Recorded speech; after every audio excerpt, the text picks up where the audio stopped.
The law of the animal kingdom is adapt or die. If you let the outside world control you, you're toast.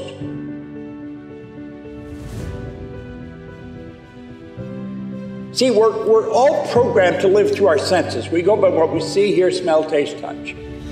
All the animals in the world, they're completely at home in their environment. They blend in by instinct, which is perfect. We had instinct removed and we had higher faculties put in their place. And if we would study these and gain an understanding, your self-image would automatically start to improve. You have perception, the will, reason, imagination, memory, and intuition.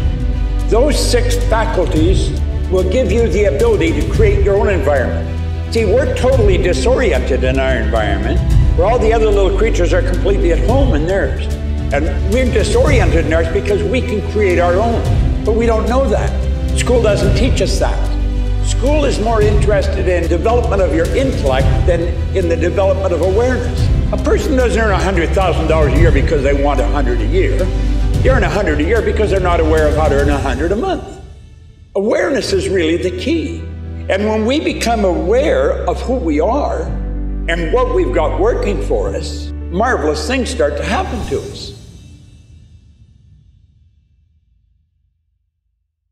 Nothing is created or destroyed. Here's a little cell phone. What you can do with this almost blows your mind when you think of it. This phone is on its own frequency. If I have your number in here and I hit send, you and I connect. We're on the same frequency. It won't matter where you are. We can see each other, we can communicate because we get on the same frequency. Well, the good that we desire is already here. It's on a frequency. The way to build this has always been here. We weren't aware of it. But somebody took their imagination and went off into no place. What they were really doing is going on to a higher frequency. And if you'll stay on that frequency, you'll attract everything that you require. If you take your imagination and then take yourself there, see yourself already have completed the goal. And then hold that picture with your will. When you go there with your imagination, there is a place. You stay there in your imagination. You will attract everything that's required for the manifestation of that picture. You see, we don't work toward the goal, we work from the goal. Our problem is we measure everything on the physical. And you look at the physical and you say, well, I haven't got it yet. If you think, your conscious mind, if you get an image there of your goal, you've already got it intellectually. If you didn't have it, you couldn't share it with me. But if you have it, you can share it with me. You can share with me the idea that you've got in your mind. So you've already got it there, haven't you? As you get emotionally involved with that idea, you've got it also on an emotional level. You've got it there. You've got it intellectually. You've got it emotionally. The only place you haven't got it is physically. There's a period of time must elapse for that idea that you have intellectually and emotionally for that idea to move into physical form. It's the only thing we don't know is the gestation period for an idea. We know what the gestation period is for wheat. We know what it is for a carrot. We know what it is for a baby. Moment of conception is about 280 days. We didn't always know these things, but we do now. We don't know what the gestation period is for a spiritual seed, and that's what an idea is. And so if we hold that idea in our mind, it must by law manifest in form. It moves into form.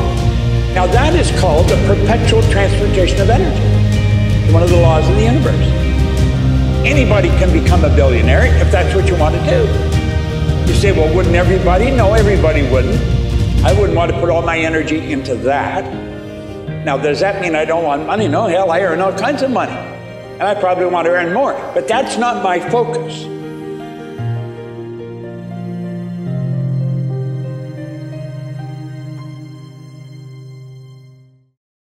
We are programmed to live a certain way. Stop and think of how few people are really well off. 4 or 5% maximum, if that. And 95% are struggling. And some of these are really bright people. You've got people that have a doctorate degree in commerce and finance, and they're broke. Well, they never learned how to earn money. They learned how to count it, invest it, and what to do with it. They never learned how to earn it. School doesn't teach us how to earn money. It's absurd when you stop and think about it. They teach us all kinds of stuff, a lot of it's useless. They don't teach us about how to earn money. And money is a medium of exchange that's negotiable all over the world. I think self-esteem has to be one of the biggest problems. That's not really taught in school. It's not taught in many homes.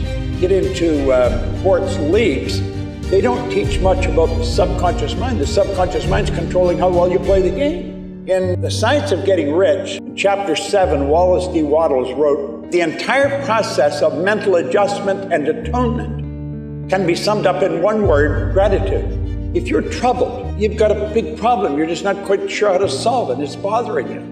It might be something personal or it could be business. Whenever you feel yourself troubled, that's a mental problem. The entire process of mental adjustment, you need a mental adjustment. Sit down, write out what you're grateful for.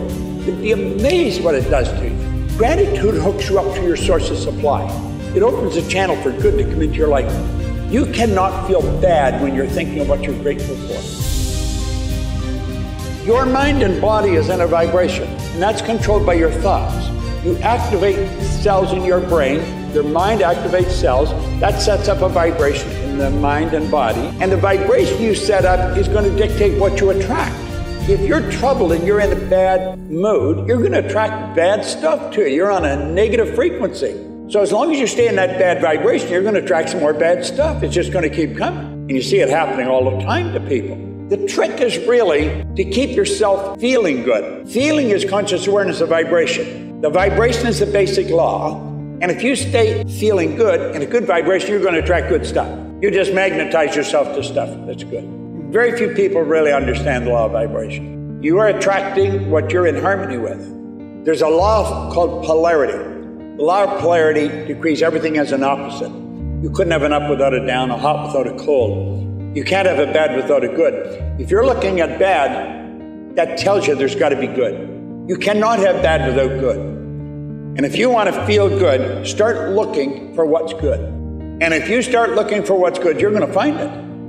You're going to find whatever you're looking for. And the idea to say, well, you really can't, there's so much bad going on, that attitude is not going to reward you at all. It's going to give you bad stuff. You've got to know that there's always something good. You've got to find it. We're programmed for bad news. You don't find a good news station. People are attracted to bad news. They're in a bad vibration themselves. When you are feeling bad, you're in a negative vibration.